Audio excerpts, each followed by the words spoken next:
Blog Talk Radio. Hello, everyone. You're listening to The Road to Enlightenment. I am Kellie Fitzgerald, and my very special guest today is Jody Doty. I love your name, by the way.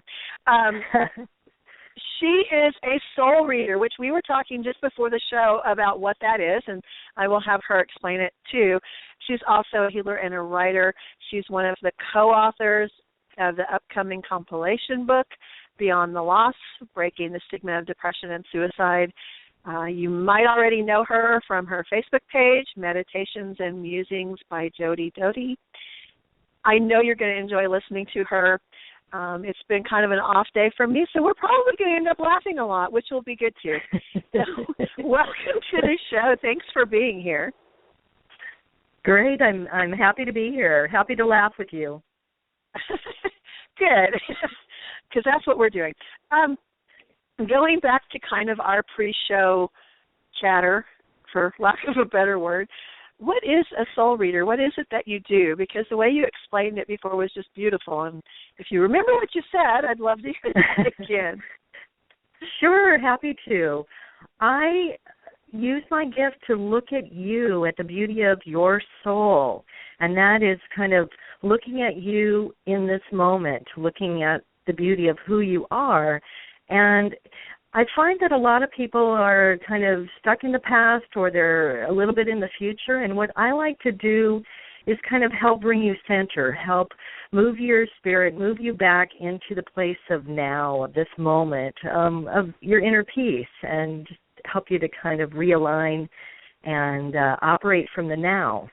So that's kind of a centering, but also I have a gift of tend to see people that have passed, and that comes up sometimes as well, and offer some hope to those that, think their relatives are gone, but they're actually around us. And I think that is a gift that so many of us share, and we've kind of been hiding it for whatever reason. Are you finding? I'm finding that it seems to be not necessarily more mainstream, but maybe easier to talk about seeing people who have passed on, spirit guides, these kinds of things. Do you find that as well?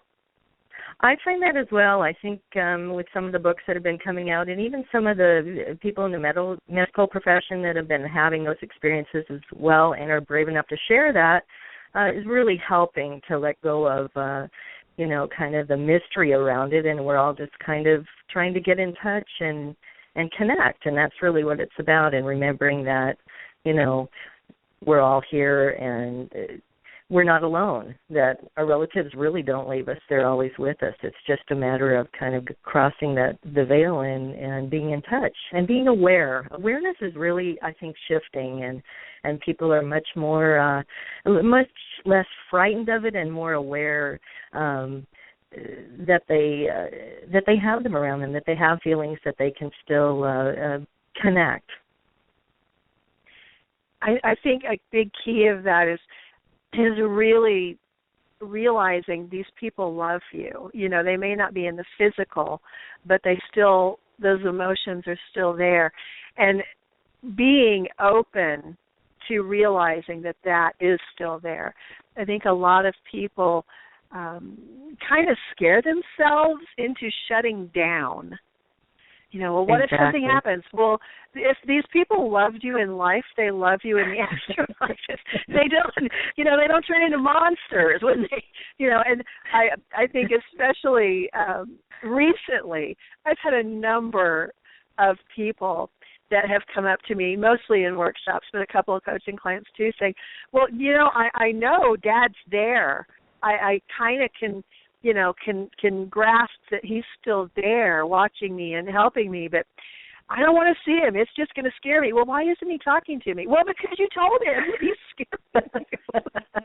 Exactly. And I think sometimes people are so in grief that they do shut down, and they're just not aware that there are signs and symbols really all around them. And in fact, we were talking earlier, it's amazing they even text now, so they're getting right. into the techie part of things as well. So it's kind of interesting. Well, I had a personal experience with, I mean, we were talking before, a tombstone that I found particularly interesting. And for some reason, right after this, well, probably a day or so after I came back home from that experience, I was hearing a doorbell, like in the Wild West where they would have had the physical bell that would ring when the door opened. Sure. And every once in a while I hear that bell, and I can even picture it in my head. It's one of those old bells they had in the Wild West where, you know, when the door opened, it hit the bell. I know exactly what that sound is. I don't have one of those in my house. Interesting. Mm-hmm. And yet I'm hearing a periodic bell. So I just kind of say, okay, you're saying hi. Well, leave me alone now. I've got work to do. But, yeah, if you're open to it, it's just amazing. Amazing what comes through. It is. So I know my... Yeah, sorry, I was going to say, I know that my grandmother still calls my mom on occasion because her phone will ring and there's no one there. And she used to call at 9 o'clock every night. So she still connects, every once in a while we'll get a call at 9 and, we'll just say hello and know it's her. It's a comfort. Yeah. It is if you look at it that way. You know, my grandmother, I was very, very close to my grandmother. She pretty much raised me. Well, she did raise me. But anyway, she wore rose perfume. And I still occasionally will walk through a room and smell her perfume. She's never been in my house. I built this house 20 years after she passed on. Wow. And yet I still smell her perfume in my house. The funniest thing that happened was we had some house guests one time, and she had a particular chair that she was fond of, and it had been a kind of a stressful time, and a lot of stuff was going on, and I felt her presence, and one of my house guests came to me the next morning, and she says, there was a kind of a short lady. She had red hair, and she was sitting in a blue chair, and I walked by in the night to go to the bathroom, and I saw her, and I said hello, and she said hi, and I went to the bathroom, and I came out of the bathroom, and she was gone, and the chair's gone too. Wow. So I said, yeah, it's okay. So you just never know. So you take your chair with you. Yeah, you take your chair with you. If you have a favorite chair, you can have it. You really can take it with you. It was just a bizarre, because I've never seen her in the chair, but the chair this woman described to me was exactly the chair my grandmother loved. So, yeah, I thought that was really, really funny. But you do other things. You're part of a couple of books, the one I mentioned at the top of the show that we're both part of, the Beyond the Lost book. What is the other one that you're working on that's coming out in November? Right, that is Jody Chapman's book. It's 365 Ways to Connect with Your Soul, and there are over 200 authors. It's kind of a compilation. Every day you can pick up a writing that will help inspire you and help you connect with your soul. I have 3 pieces in the book. I have a water meditation, I have a mending the heart meditation, and I have one I particularly like living in the Northwest, and it's called Being a Human Tree. And that has to do with kind of embodying the great qualities of a tree, being grounded and reaching to the stars and kind of holding your own in storms and that type of thing. So the book comes out November 17th. I'm quite excited to have been part of that project, and great to work with many different authors and kind of come together in a labor of love on that book, as well as your book with that's coming out soon. That was also great to work with you on. So I enjoy writing. Well, you are a writer, so that's good that you enjoyed doing it. Yeah. Yeah, the book that you're a part of with me, the Beyond the Loss, that book I just kind of want to touch on. It's not as dark as people think. When I first started telling people, yeah, we've got this group of authors together, we're working on this book, it's called Beyond the Loss, Breaking the Stigma of Depression and Suicide, and I got, why on earth would you think to write a book about depression and suicide. That just does not sound like a light, happy book that you're known for doing. But it really isn't that dark. The stories are very heartfelt, and they're very strong stories, each and every one of them. And I think every story has a touch of you get through this. You move on. And there's a positive to take away from each of these stories, and yours as well as everyone else's. It's, they're all true stories. They're all very heartfelt, very well written. The editing that we did was very, very minimal because I wanted to keep the actual author's intent completely intact. And sometimes, changing one word changes the whole thing. So exactly. I'm really excited that you're a part of that book. That was wonderful. It was. I know I shared my piece with a couple of people, a couple of friends of mine, and they said, it was surprisingly easier to read than I thought it would be. And I think it's because there's so much, and I'm sure it's with the other authors too, there's so much heart in it, and you really want to honor the person, but you also want to honor the emotions that come up in that, and that's such a tough thing. It's tough to revisit, but it's important, and I think you give the person the voice that you always keep them present, and I think that comes through. Yeah, and I think the whole idea behind this book, and I think we're really we've really pulled it off with all of the stories, is to start that conversation. So often we get into a situation where we feel like, and I know I've personally felt that, well, someone says, oh, I'm sorry for your loss, how did they die? And you kind of hesitate in many circumstances when you say, well, they took their own life, and people don't know what to say. And I think that's a conversation that we need to have, because not only do we need to talk about people being depressed and that it's okay to seek help, we also need to get out there that these people, these families, these communities who have lost someone they loved through suicide, they need compassion and loving and understanding as well. Absolutely. And that's the whole point. If we can start that discussion, it's a wild success already before it's even released. Let's talk about a little bit brighter subject than suicide and depression. All righty. Let's talk about the Favery site. Yes, I'm very excited about the Favery site. This is a brand new website, internet kind of national website that has been produced by a friend of mine that I actually went to high school with, Vicki Blake and her friend Shlomo Cohen, and it is all about inspiration. It has a little bit of everything for everybody. It has music, it has movies, it has humor pieces, it has videos, it even has people's own videos, but it's all about inspiration.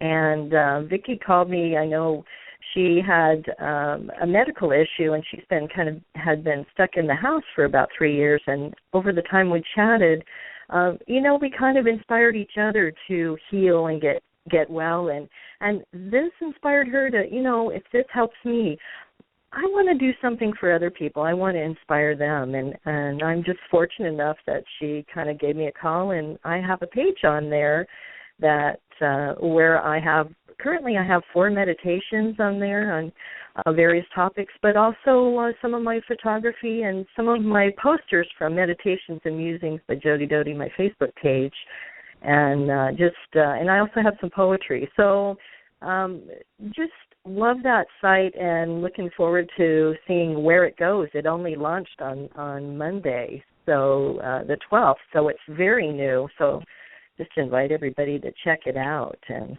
it's a beautiful site on top of that. I mean, there's just lots to see on it, and really heartwarming things and also fun things. It's a little bit of everything about life that just makes you feel better. So those sites are so important. Yeah, exactly. It's important to kind of do that. Someone mentioned to me on a different show, well, doesn't everyone in the health and wellness, aren't you guys serious about spirituality? And being one with everything. And I'm surprised that you guys laugh as much on these shows as you do. I'm like, well, what part of being spiritual tells you not to laugh? I mean,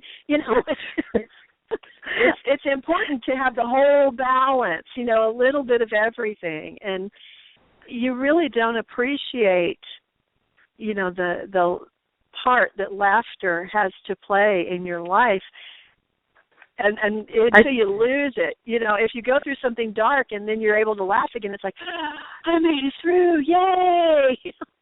I really believe comedians are the healers of the world, and I have to tell you, whenever I had to have, even in my marriage and in other times when I've had challenging times, I'll go to the movies and watch a funny movie or watch a funny clip, and that will change my whole perspective in 2 hours. It's amazing. So I just give healers a lot of credit because laughter is such a high vibration, and it's so needed, especially when things are challenging and, the news is grim. I just really find that very comforting to have a different perspective and to feel the healing that humor brings to us. So it's very important. It's very needed.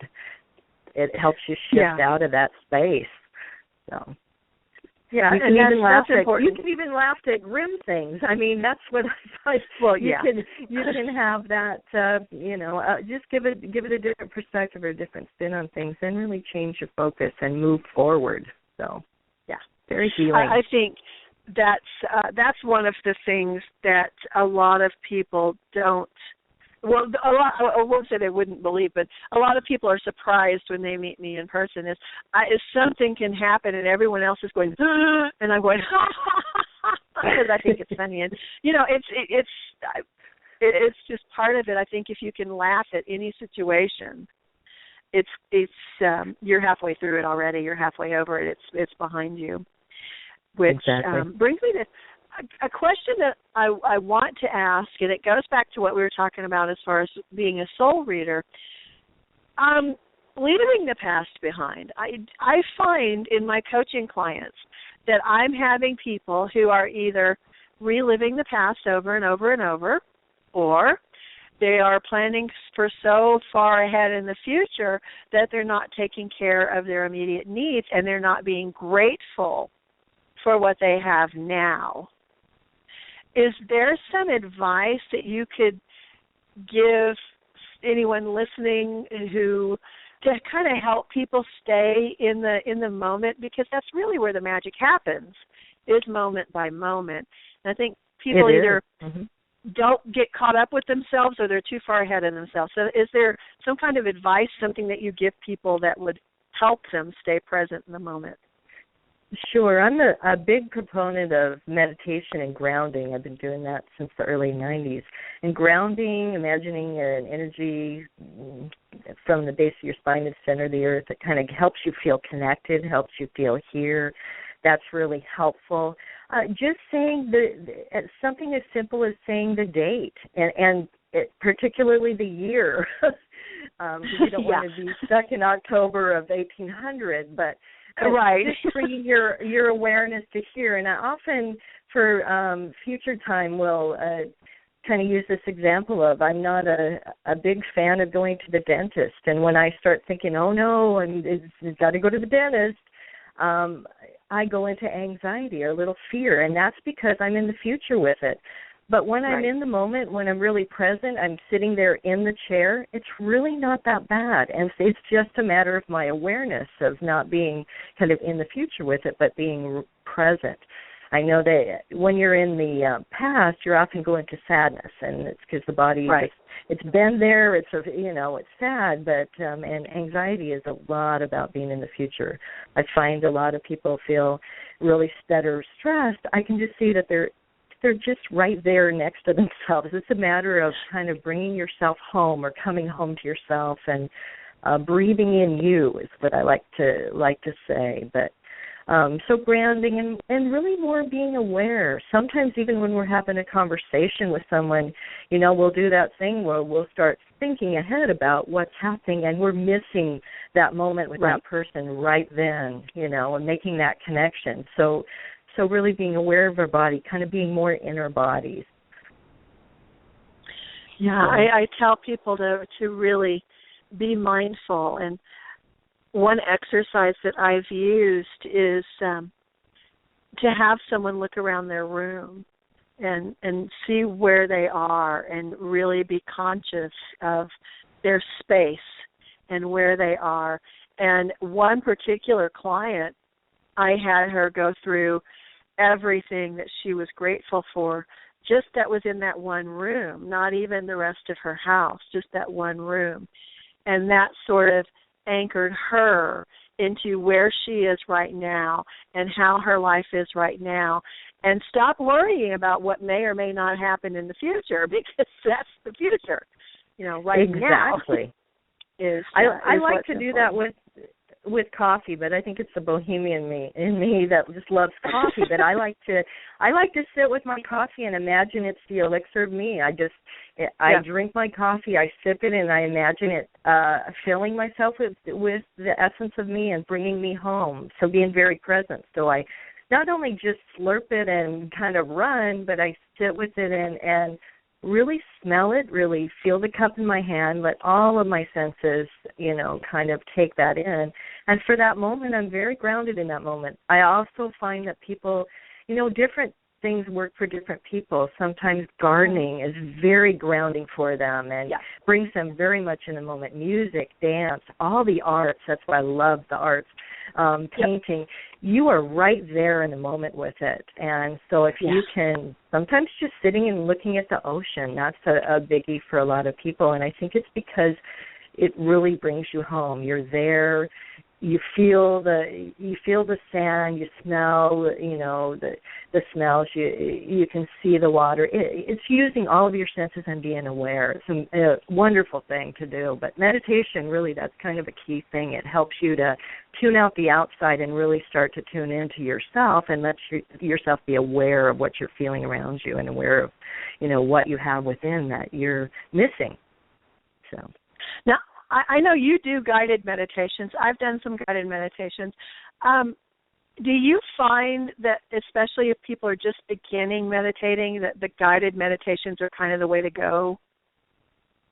I do. I think sometimes the mind wanders, and if you can hear somebody kind of walk you through it, I think that's really helpful. It just keeps you right there with the person. Sometimes it's hard to do that, reading a book or doing it in another way. But I think even if you record your own voice, and I did my Mending the Heart meditation in the book, I mentioned maybe just recording this meditation or having someone else record it and listening, and it just walks you through it, and it helps you, to kind of go through the steps and really feel like you're coming within yourself to do it.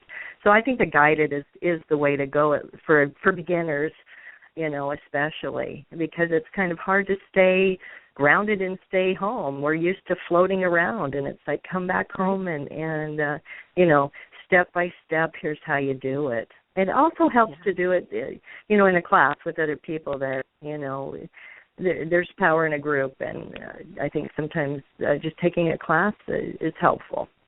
So, yeah, I used to tell people that if you're going to start meditating, and I would have people say, well, I don't like the guided stuff, or I don't like the music, or, I want meditation is supposed to be silence.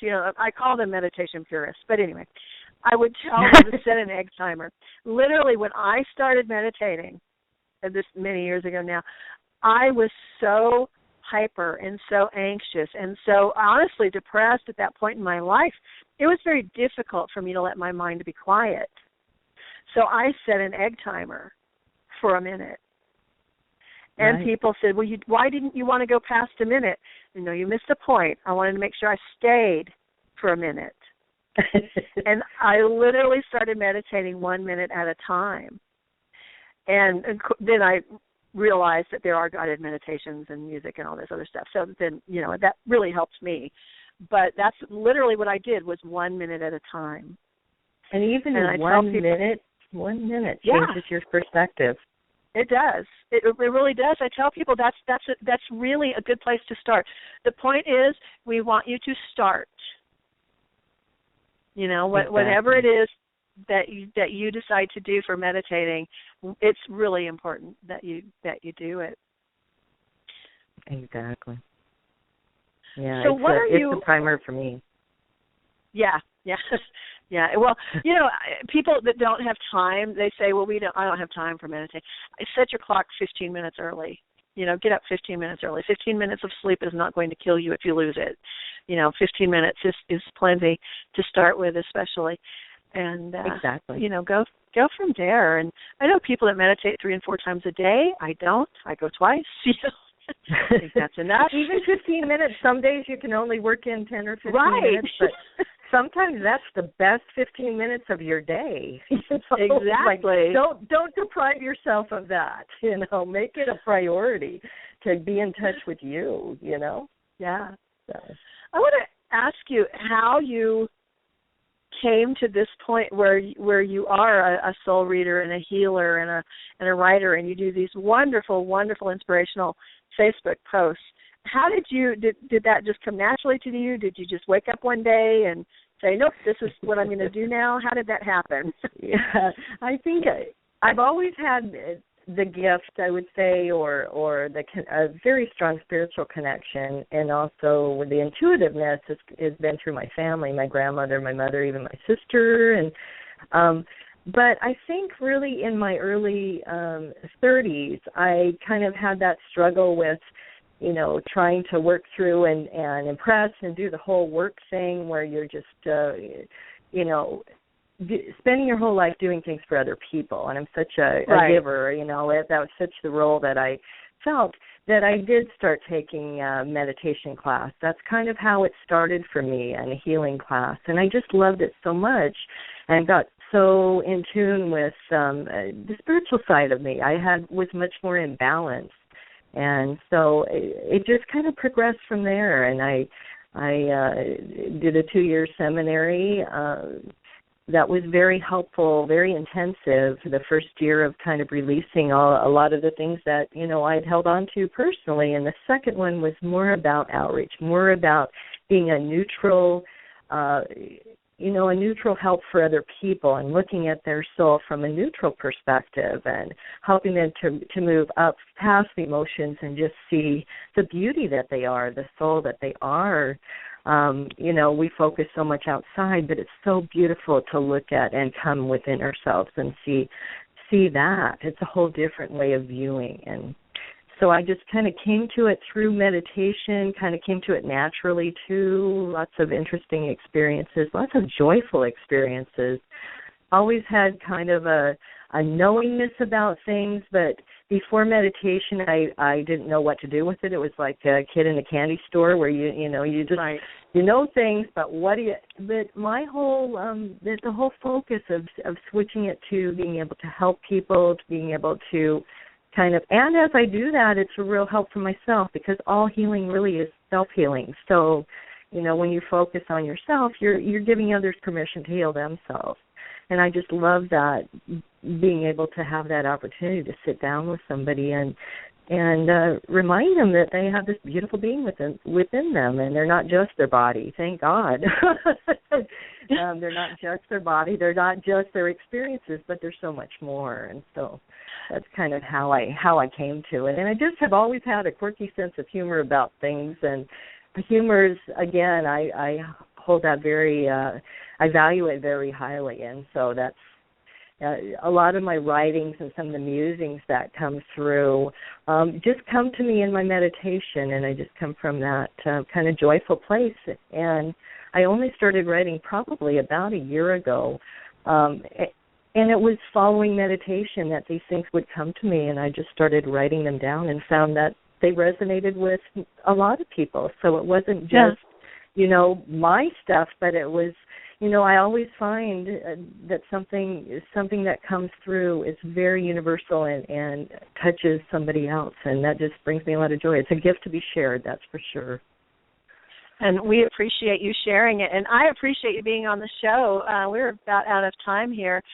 Please, everyone, go look up Jody Doty. It's her website. There's a link to her website on the description of this show. It's JODYDOTY.com. And thank you guys so very, very much for listening. As always, have a beautiful, beautiful day. Bye.